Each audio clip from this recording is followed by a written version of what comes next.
We're going through this series called Victory in Jesus. And it's just time after his resurrection and right before his ascension. We're going to kind of walk through. Last week we walked through John chapter 20. Today we're going to walk through a little bit in John 21. 6 different things that Jesus has victory over because of the grave. Obviously, he came to seek and save the lost. He came and by his stripes we're healed. We have some of these normal things that we talk about. Even the sin. I mean, obviously that's what he died for, was sin. But there are other things that Jesus died for as well. And so last week we talked about grief and we talked about fear. How Jesus has victory over grief and fear. And I hope you enjoyed it last week. We talked about Shrek the sheep. We talked about all sorts of different things. It was a good time. So this week we're going to talk a little bit about failure and shame. Failure and shame. Can I tell on myself just for a moment? I was doing really, really well the last few months eating right. If you've ever been on a diet, you know what I'm talking about. You pick your diet, keto diet, maker's diet, all the different diets, all the different fads that they have. And so I was doing really well. I got to get that beach body ready. You know what I'm talking about? I'm joking. But just trying to stay healthy. I turned 40 and I don't have the muscles like Mark has over here. So I'm joking. I'm calling you up. I want to make sure that I'm staying healthy, that I'm doing things. And then last week, the week before, we went on a mini vacation. We spent a couple days up in Townsend and Gatlinburg. And how many know that the worst thing for a diet is a vacation? Yeah, praise the Lord. I get a lot of amens for that.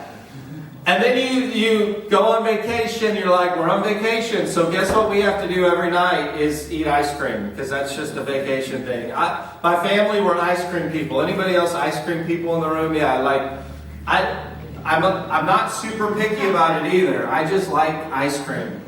I just like it. Now, once Baskin Robbins gets Beach Day back, that is my ice cream. But other than that, I'm not super picky. But then you eat out.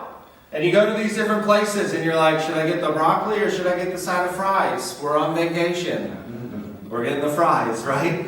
And so you go through this whole thing and then you come home and you're like, we got to start again. We're going to do this. And then you mess up day one.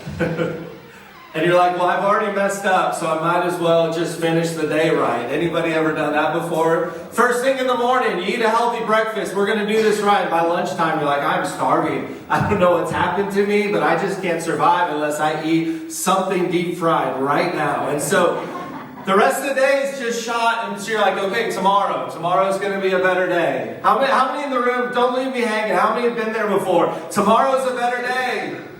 And then tomorrow comes. You're like, okay, day number 2. Yeah, well, day number 1, again, of eating healthy. 20 minutes later, you start it over. Day number 1 of eating healthy, because I just had a bag of cookies that I shouldn't have had. I don't know who put those snacks in there. Sometimes we have leftovers. We overbuy for vacation, because we're like, we're going to need snacks and drinks and things. And then you bring it all home with you. Like, how did this get in my pantry? But those double stuffed Oreos are calling my name right now. Some of you, we're in good company here. We like to eat. A church that eats together stays together. Everything goes back to the way it was. You're back in the drive-thru ordering like a toddler. Give me some chicken tenders and french fries, right? Love that chicken and pop-pop. Sorry. Can I tell you spiritually, though, we're going to talk about Peter for a moment. And he was the same way. He does the same thing. And we probably all have done the same thing spiritually. And he wasn't just any disciple. I love Peter. Peter was the one who walked on water. We can give him grief all that we want. We can give Peter grief all we want. But Peter walked on the water. Yeah, he looked around at the winds and the waves. But nobody else got out of the boat. Right? Kudos to Peter. How many think it would be really cool to go over to Lake Chickamauga or to Coe Lake and just start walking on water, I saw this funny video the other day where Jesus was, somebody's dressed up like Jesus. I don't know if it was AI or just, some good video editing, but he was going to do a cannonball and he jumps into the water and he just lands on top and he doesn't go in the water. And I just thought it was the funniest thing. But Peter got to walk on water. Peter was the one who confessed that Jesus was Christ. Who do you say that I am? And Peter goes, you're Jesus. You're the Son of God. You're the Messiah. And God, or Jesus even said it was only by the Spirit that you could say this, that you would know this. So Peter had a lot going for him. He was in the inner circle. Peter, James, John, the three of them. He had 12 disciples. He had 120 that usually would walk around with them. Sometimes he had crowds up to 10,000 plus people. And Peter was special. He was in that inner three. How many would like to be Andrew for a moment? Andrew's Peter's brother. He's the one who even got Peter to show up to Jesus.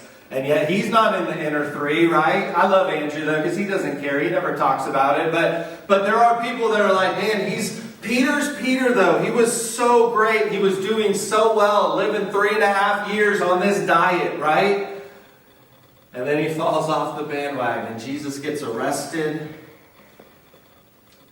Denies him 3 times, not in private. He does it publicly. He does it under pressure. And now Jesus is alive, and Peter doesn't necessarily run back to his purpose. He goes back, and we'll see this. When we fail, we tend to go back. When we fail, we tend to cycle through those things again. When we fail, when we mess up, whether it's on a diet or anything in life, this is the normal pattern or routine. So let's look just for a moment in John chapter 21, verse 3. And it says this, Peter, I'm going out to fish, Simon Peter told them. And they said, we'll go with you. So they went out and got into the boat, but that night they caught nothing. Sometimes we go back. Peter, before he met Jesus, what was his career? What was his path? He was a fisherman. This is where Jesus sees him, and so Peter's a fisherman. And can I just, before, I am going to rag on him just a little bit for going back to the old things and the old ways. But can I tell you just for a moment, sometimes you just need a good day of fishing. What is that saying? A bad day of fishing is better than a good day at work. Anybody heard that before? Yeah, I got a couple thumbs up. Sometimes life just happens and you just need to get away for a moment. I'm going to push back against it for a moment, but I think it's more complicated than that. I could just preach a sermon that says, don't go back to the way they were. Peter should have burned the boat the first time that he went. We could talk about all of that, but I'm just telling you for a moment that sometimes it's okay. I'm struggling. I have grief. I'm afraid. I have shame and failure on top of me right now. This is what Peter's going through. And sometimes it's okay to just get out on a boat and clear your head. What he's doing wasn't a sin. Sometimes we kind of misconstrue it or get it out of context and go, Peter should have never went back. And I will say, in our habits, in our sin life, in those things, those patterns, we do tend to go back. But let's not give him such a hard time this morning, because most of us in the room are like him. We do the same thing. We find ourselves in the same cycles and the same patterns. Anybody failed in the room? You don't have to raise your hand, but I would imagine it's unanimous, because it says that all have sinned and fallen short of the glory of God. So Peter's going back. He's returning to what he knew before Jesus. And failure has a way of pulling us backward to old habits, old identities, back to who we were before Christ. Failure has a way of pulling us backwards. Satan likes to put us through this cycle, the cycle of shame. The cycle of shame where I've messed up. And because I've messed up, it must be part of who I am. And if it's part of who I am, then this is what I do. So I mess up because it's what I am. Because it's what I am, this is what I do. So this cycle, you guys catch that cycle of shame that Satan likes to keep you in over and over and over again. Because if you're not careful, what we do can eventually become who we are. And so Peter's like, well, I'm just a failure, so let me just go back to what failures do. Because I'm a failure, this is what failures do, so then I do it. Right? And Satan's so good at whispering those things to us and speaking those lies over us. He's the father of lies that said, because this is your action, this is what you should do. This is who you are. But aren't you thankful that Jesus gives us a new identity? Aren't you thankful that he frees us from that? So when we mess up, we can say, no, I messed up, but it's not who I am. And because it's not who I am, it's not what I do. And so we can get into a different cycle here that Jesus can put us in with a new identity that we're fighting against. And this is why it says Simon Peter in this passage, but he was Simon before, but Jesus called him what? You're no longer Simon, but you're now Peter. But I love in this passage, it calls him Simon Peter. He's kind of on the fence. Which one am I? I was Simon, but I thought I was Peter. I was doing well. I was walking on water. I was telling Jesus who he was, all these things. But now I've failed. I messed up. So am I Simon or am I Peter? Which cycle do? And we're all in the same boat, wrestling with our identity. Which one am I? And failure has a way of getting us on that fence going, am I this or am I that? Because I messed up, is that who I am? And I'm telling you this morning, it's not who you are. Failure, though, we have to be really careful because failure isn't just affecting us. Sin doesn't just affect you. Peter goes, I'm going fishing. And what did all the other disciples say? We're going too. We're going to go fishing too. We're going to jump on board as well. There's always that ringleader, but I'm telling you, if you think that your sin, your habits, anything that you do in life, that it only affects you, you're wrong. Husbands, the way that you love your wife or the way that you don't, it matters. Your kids are watching. People are seeing everything. Your coworkers are seeing these things. Employers or employees are seeing these things. Even people at the grocery store watching how you are with your family and your kids. Your sin is not just yours alone. Well, it only affects me. No, it doesn't. It doesn't just affect you. It doesn't just affect you. So they fished all night and caught nothing. Again. Fished all night and caught nothing. Without Jesus, even what used to work doesn't. So my second point is that Jesus shows up anyway. I love that. Last week we talked a little bit about that Jesus just keeps showing up anyway. Mary, she's at the tomb. She ran back to tell the disciples, and she comes and she stays, and who's there in her grief? Jesus. And then the disciples who are locked in their room because they're fearful and afraid that what happened to Jesus would happen to them, and they're fearful, and who showed up even into the locked rooms of our life? Jesus. He showed up and he said, peace. You don't have to be afraid. And so now they're fishing because of failure and shame. Peter is distraught. He's struggling. And guess who shows up on the shore? Let's keep reading this passage in John chapter 21, starting in verse 6. We'll move on. Early in the morning, Jesus stood on the shore, but the disciples did not realize that it was Jesus. He called out to them, friends, haven't you any fish? Pause. Do you think Jesus knew that they did or didn't catch fish? I mean, he knew what the Pharisees were thinking when they lowered the man down from the ceiling. He knew that they were thinking, who is this guy who can forgive sins? He's fully God. I mean, what a jab at them just for a moment. I don't know if it was, I know it was intentional. Jesus said everything intentional, but I just wonder how he said it. Was it sarcastic? Was it like, hey, you're back fishing. It's not working, is it? Like, you're back to these old things. It's not working, isn't it?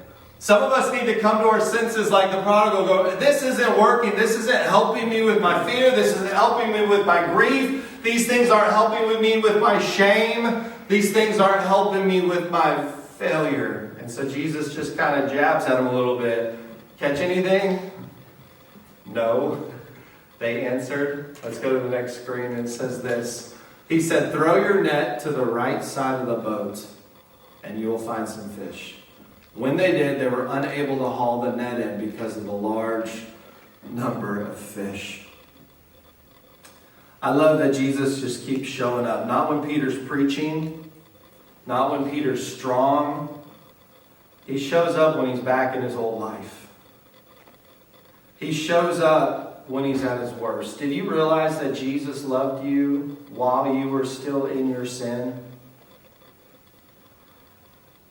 Sometimes it's really hard to fathom for me. I try to be perfect. I try to clean up. I try to be holy. I try to do all of these things. But we have to be really careful because it's not a bad venture to go into all of that The struggle that we so often find ourselves in, though, is that we're trying to somehow earn something that was given, not meant to be earned.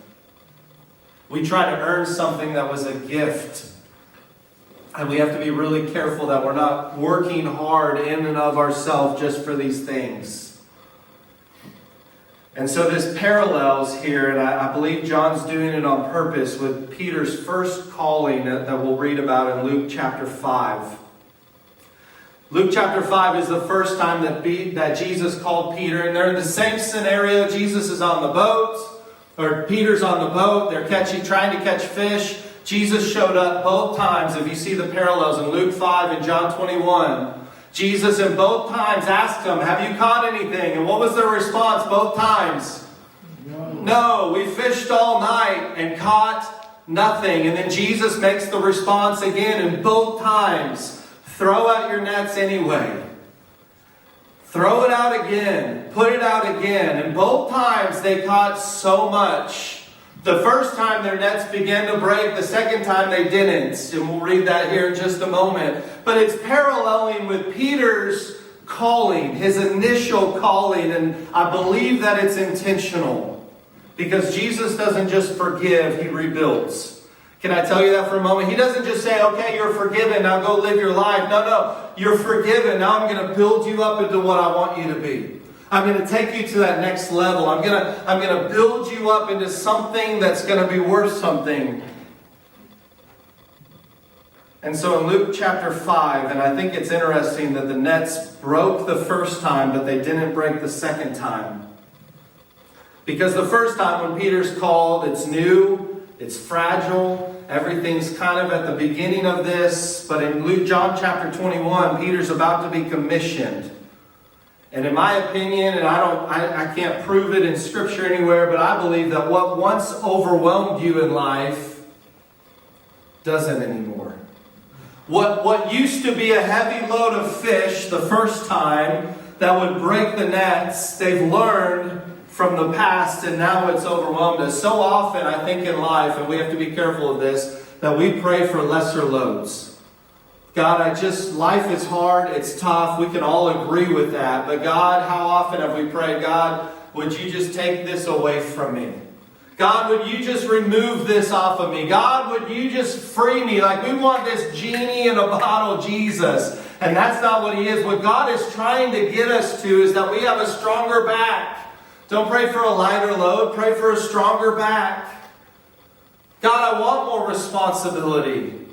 God, I want more authority. God, I want you to use me more. But all of that is we're going to require more. If I'm going to haul in more fish, then I need to have stronger nets. I need to learn how to grow in this. And so often I think as believers, we want less and less and less and less. We want Him doing all the work. But this is a partnership.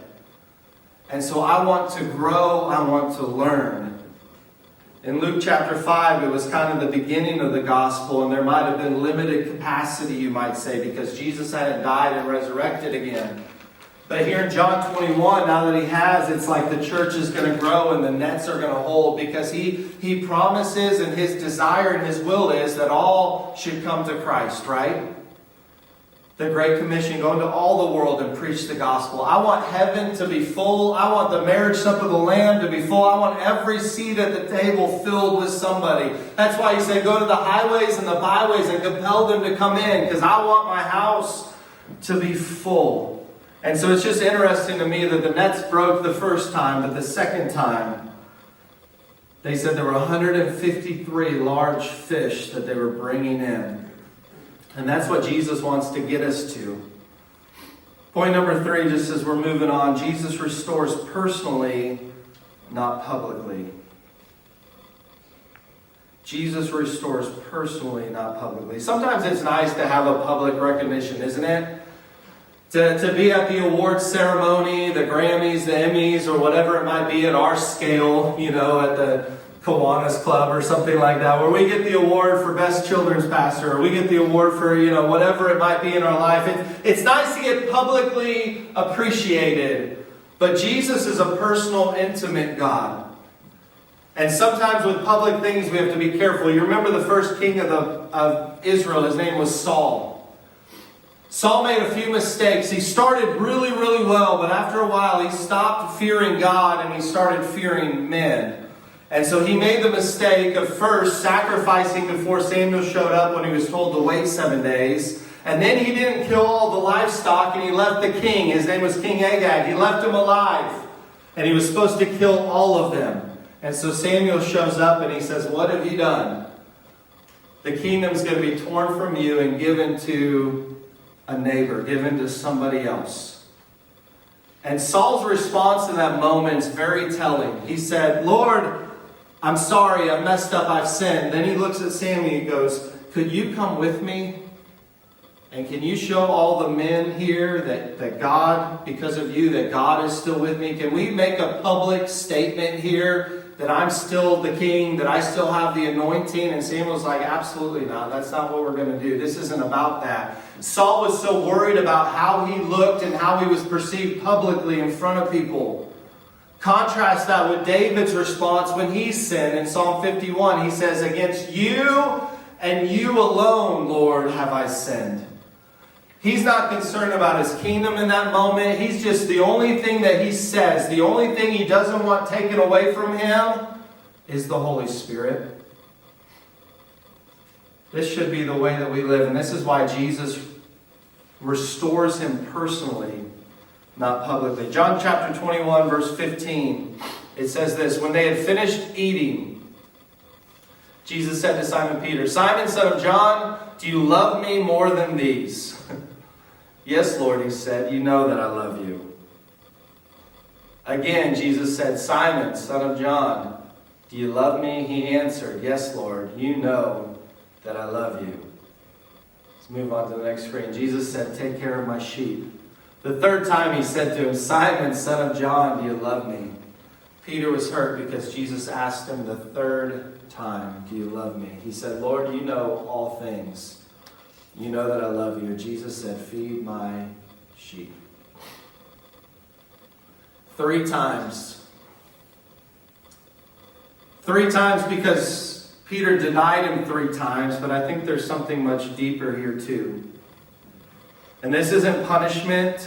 I'm sure it hurt, but it's restoration. Jesus is essentially walking Peter back through his failure, not to shame him, but to heal him. Not to shame him, but to heal him. And I wonder, just in that moment, the first time could be maybe surface level. "Do you love me?" "Yeah, I love you. I go to church. I read my Bible. I've got my Bible app.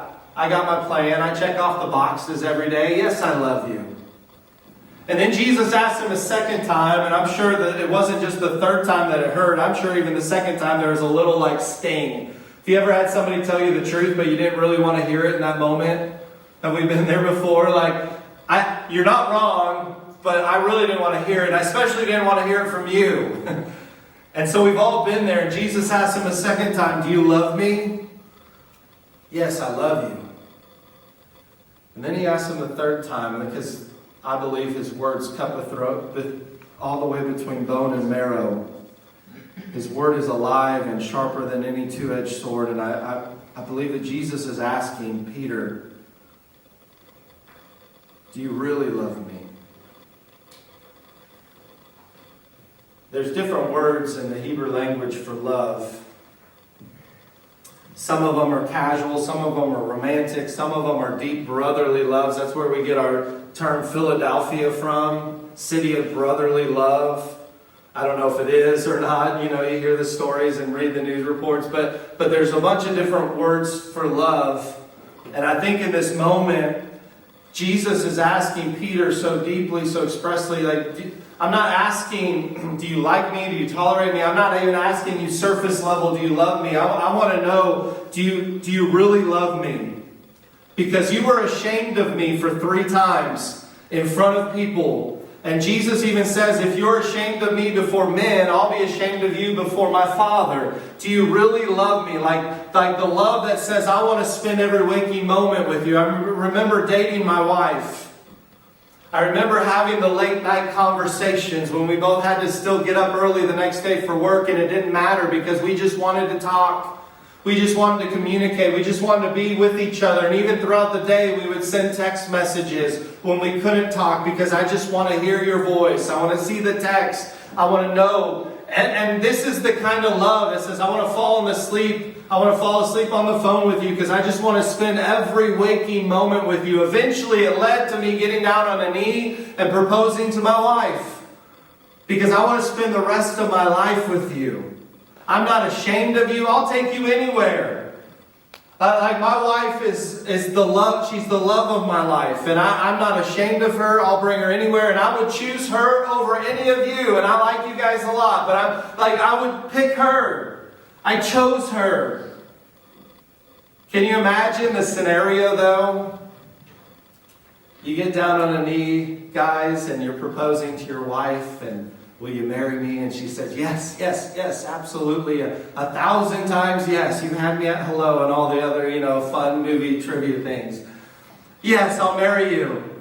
And as you're getting up to put the ring on her finger, the engagement ring, can you imagine in that moment she goes, but there's this ex-boyfriend, and I made a promise to him that I'd see him just once a month, But I love you, but it's just once a month with this. Is that okay? Like, how many guys in the room would be okay with that? No, right? And you're like, no, I don't know if I can do this. Oh, and one more thing. There's another guy, 2 exes back, and it's just once a quarter. But I just need one night, just once a quarter. So once a month, once a quarter. We would all say, absolutely not, wouldn't we? It's all or nothing here on the table. Take it or leave it. When you choose me, when you're saying yes to me, you're saying no to everybody else. You're saying no, there's 7-8 billion people on the planet. I don't know if it's a 50-50 split male-female, but you're saying no to potentially 4 billion other people. You're saying yes to me. You're saying no to all of it. There's not a guy in the room that would say, okay, that's fine. Yeah, just as long as it's just once a month. That's good. It's silly. But as the bride of Christ, almost like he's metaphorically down on a knee saying, Peter, me above everybody. Like when I'm asking you, do you love me? I want to know, do you love me? Do you really, really, really love me? Not a once a month fling. Not even a once a quarter fling. Like I want to know if I'm going to put the ring, as you're the bride of Christ, if I'm going to put the ring on your finger, I want to know that I'm above everything else. And I think Jesus is asking us the same question this morning. Do you love me? And not just surface level, like deep down to the heart of it. Are you willing to walk through the grocery store with me and not be ashamed? Are you willing to take me to the family gatherings and not be ashamed? Are you willing to walk down the aisle publicly in front of people and not be ashamed? Are you willing to say no to all of these other things and all of these other people and all of the other sins and all the things that you used to go to when you failed? That you used to go to when you messed up, that you used to go to in your grief and in your fear. Are you willing to say no? Because I can be the one that helps you with all of those things, but I need you to say no to everything else. And even the best of us, if we're honest, struggle because we have those once a quarter, once a month, maybe even for some of you once a day or once a week moments. That we go to our other vices, our other things. We go back fishing, don't we? So many times. But every time Peter responds, I love that Jesus gives him purpose. Feed my sheep, feed my sheep, feed my sheep. Don't miss this. Jesus doesn't say, prove yourself.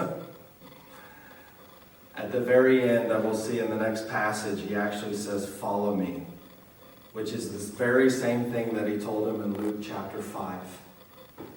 Follow me, I'll make you fishers of men. He's given him purpose here. Failure didn't disqualify Peter, it became the place where grace met him. Failure didn't disqualify you. it's oftentimes the place where grace meets you as well. And I love this last part of it. Because he lives, you're still called. Because he lives, you're still called. John 21, verse 18 and 19. After breakfast, after grace, after restoration, Jesus looks at Peter and he tells him about his future. Very truly, I tell you, when you were younger, you dressed yourself and went where you wanted. But when you are old, you will stretch out your hands and someone else will dress you and lead you where you do not want to go. The first time I read this when I was a kid, I thought I was talking about a nursing home or something, where you're just you're out of your mind at that point and somebody's taking care of you as an old person, which is not at all what it means. Someone else is going to take your hand and they're going to lead you to the cross just like they led me to the cross. I want to know that you love me because this isn't going to end well on this earth. I want to know that you love me because if they hate me, they're going to hate you. And I need you to know for yourself that this is all or nothing here. There's no gray area. You're either for me or you're against me. These are the words of Jesus, and they're not always easy words to swallow. I mean, when he says, follow me, essentially he's saying, follow me and die. When you were younger, you clothed yourself, you did what you want, you went where you want. But there's going to be a day, Peter, that you're going to be led away in chains. There's going to be a day, Peter, that they're going to nail you to a cross. There's going to be a day, Peter, that this is going to happen. He tells Peter about his future, and it includes suffering. And that's so tough for so many of us because we do want a nice, easy life. Even Paul in his calling, he gets knocked off his proverbial high horse and gets blinded, and then he goes to this man named Ananias who was scared to talk to him, so the Holy Spirit spoke to him and said, I need you to pray for Paul. So after 3 days he went and he prayed for Paul, and God told Ananias, though, I'm going to use him to minister to the Gentiles. I'm giving him purpose, but I'm also going to make him suffer. Like, who wants that in your calling? What are you going to college for? I'm going to college to suffer. Maybe in your classes, maybe with that paper you got to put in, maybe with whatever. But can you imagine, I'm going to do plumbing and we're going to suffer. It's going to be tough. That's what Jesus has called me to. Can you imagine if that's part of your life lesson in all of this? But Jesus is saying, in this world, you're going to have trials. There's going to be tough days. And in those tough days, in your grief, in your fear, in your failure, in your shame, I need you to know that I'm the place that you can go to find restoration and hope. Because Jesus didn't just forgive Peter's failure, he restored him through it. Peter's failure wasn't small either. He denied Jesus publicly. He denied Jesus repeatedly. He denied him even while Jesus was being led away to die. He's walking away and Peter's still denying him. And Luke says that when Peter realized it, in Luke's gospel, he says that he wept bitterly. In that moment when the rooster crowed, he wept bitterly. Shame, guilt, the kind that replays over and over in your mind at night. Some of you have shame and guilt that just keeps replaying itself over and over. You messed up, and so Satan's putting you on that cycle of, I messed up, it must be who I am. So what if that's who I am, then I keep making these decisions, and you just keep replaying it. Shame says you're failed, you're finished. Jesus says you failed, but you're not done. Shame says you failed, you're finished. But Jesus says you failed, but you're not done. Shame says go back.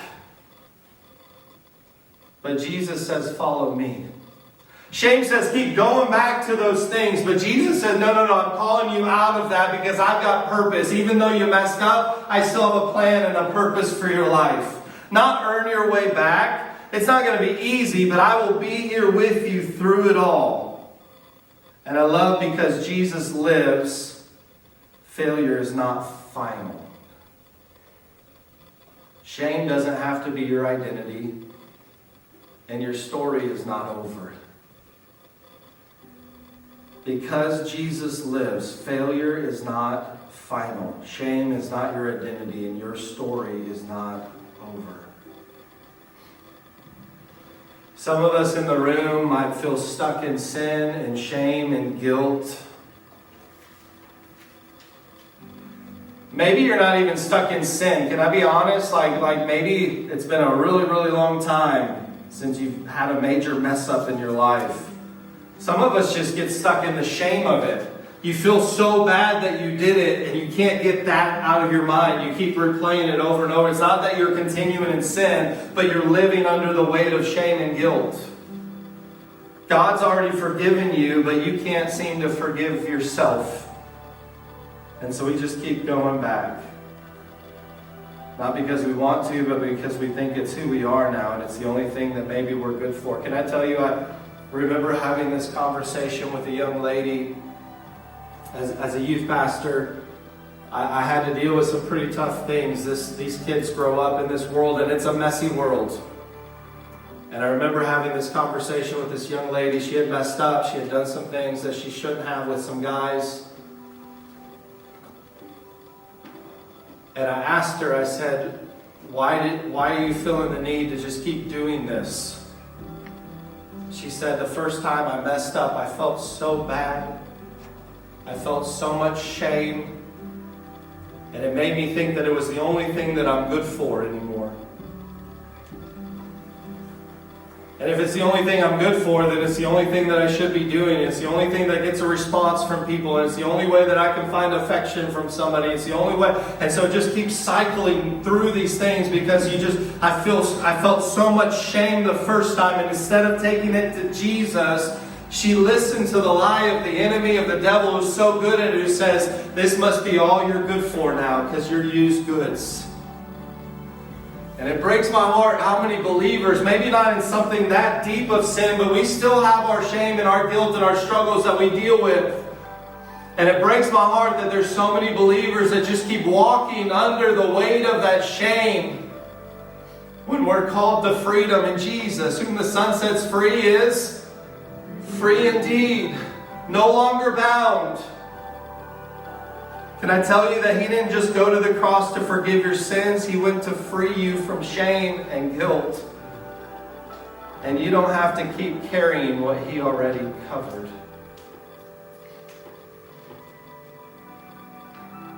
You don't have to keep carrying what He already covered.